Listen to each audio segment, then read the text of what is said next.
Bonjour, je m'appelle Elissa, je suis doctorante au Centre de recherche sur l'habitat qui est rattaché au laboratoire LAVU, donc le laboratoire architecture, ville, urbanisme, environnement. Ma thèse traite de la propriété privée et de la manière dont les communs permettent de porter différents modes d'habiter et modèles d'habitat qui seraient peut-être plus écologiques. J'ai souhaité m'inscrire dans l'aventure de la thèse pour poursuivre le travail que j'avais déjà commencé en mémoire recherche, puis en PFE recherche que j'ai mené ici à l'école Paris-Val de Seine.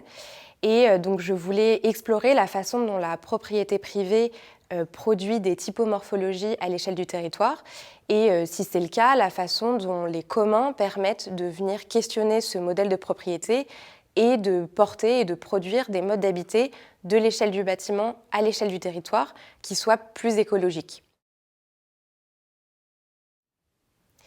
J'ai plusieurs objectifs dans ma thèse. Le premier, c'était de venir compléter ma formation d'architecte, donc de prendre le temps d'explorer des disciplines juridiques liées aux questions de politique publique, qui finalement sont très liées à notre métier d'architecte et à la production architecturale.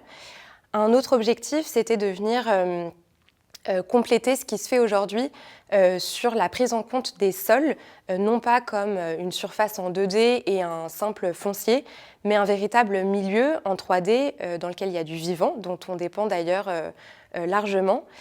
Et un dernier objectif, c'était de pouvoir partager tout ça, toutes ces recherches et tous ces questionnements avec des étudiants, donc en m'insérant dans l'enseignement. Pour financer ma thèse, j'ai dû travailler à côté de ma thèse car je suis inscrite dans ce qu'on appelle une thèse sans financement.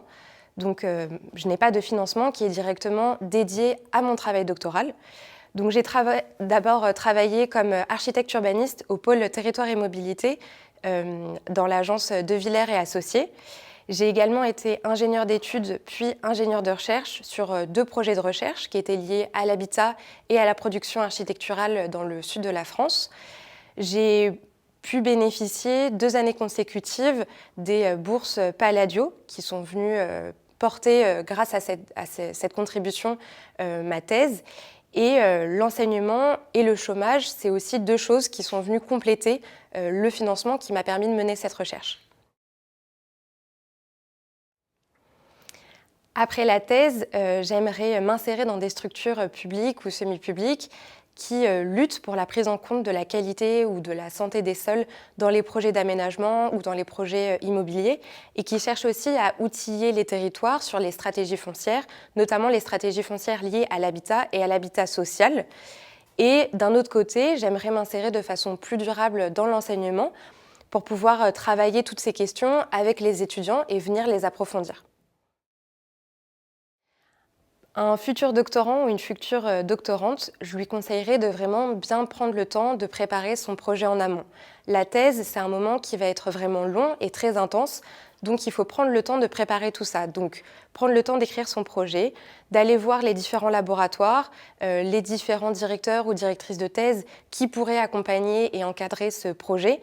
C'est des choses qui sont très importantes parce que le laboratoire, ça va être le lieu de vie dans lequel on va se développer et développer son travail. Et un autre facteur qui serait très important, c'est de vraiment bien préparer en amont son plan de financement, considérer en fait la thèse comme un travail, c'est un statut particulier parce qu'on est également étudiant, mais préparer tout ça, ça permet d'éviter des situations un peu difficiles pendant la thèse.